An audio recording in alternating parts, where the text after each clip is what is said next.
Hi, welcome back to another People I Meet. So when one of my friends saw the one where I threw up in front of everyone and at the awards ceremony, he was like, well, good thing you didn't throw up on anyone, except the little kindergartners. Don't worry about them. Scarred for life or don't remember it. Either way. But one day I did throw up on someone, and this was recently after I was diagnosed, and I was with the friend who killed my truck. I was in my truck. Oh man, I miss that truck.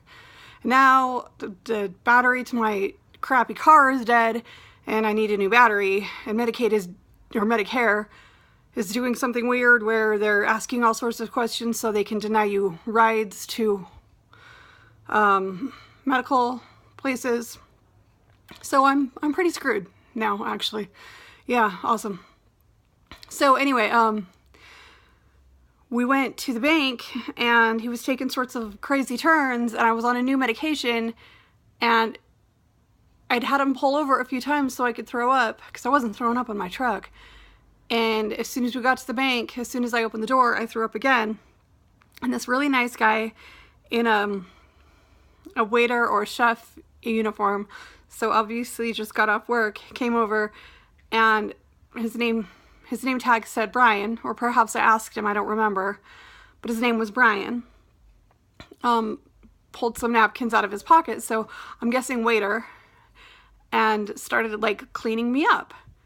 And then I said thank you and introduced myself, and then promptly threw up on him. And most of these stories, like I gambled on a fart and shat in his car, and then we ended up married. Like, these stories end up with things like that. So I might have found my husband. His name is Brian, and he's a waiter near a bank downtown. So, help me out if you find him. But again, still afraid of commitment, so I found my long-term boyfriend. So to help me find him. So yeah, I did actually throw up on someone, so that was awesome. There are so many stories of me being ridiculously stupid. But here's the thing, is I don't go out of my way to make friends. I'm just naturally sociable, and when I need to find a table to eat my burger, I just go make friends. When I could walk, I would dance my way through a crowded bar. I randomly talk to strangers, but I don't go out of my way to make friends. Once I have friends, I don't generally call people. I text them, but I don't call them. So if you're not a texter, the friendship sort of dies. Yeah, I don't go out of my way to make friends. So a lot of people, I don't, so when I ask for your phone number because I think you're funny or I think you're cool, I'm not really going out of my way. I just think you're funny or I think you're cool. One girl in college thought I was making fun of her, and I had to ask her number 3 times before she finally gave it to me because she realized I actually thought she was funny. So then we became friends, and I was like her first friend. We were 26, and we're no longer friends. Kind of. I'm friends with her husband. And there was a guy that I was his first friend. Again, we were 26. Or I was 26, he was 22.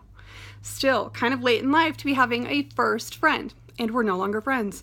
A girl I met at church, I was her first friend in our 20s. And then she met her husband through me. She was the stereotypical fat chick.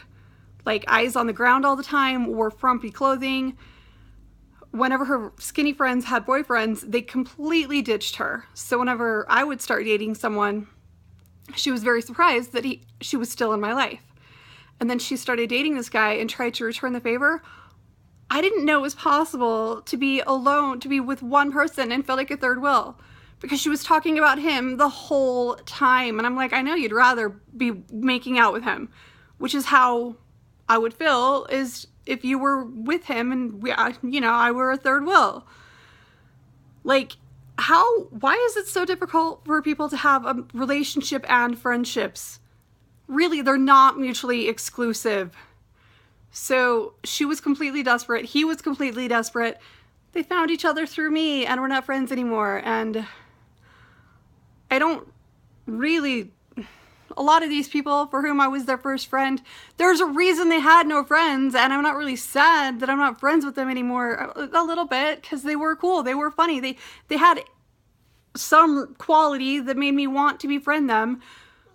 Or maybe they didn't. Well, the one girl that I asked her number 3 times did. But the others, I'm just a friendly person. But really, there's a reason people have no friends, and then I come along and I'm friendly, and then I'm their first friend. And then they have no friends again after a while. There's a reason people have no friends. Celeste, stop being their only friend. There's a reason. Okay, so I might delve into more detail about them because they're all a little weird. But that's it for today. Bye.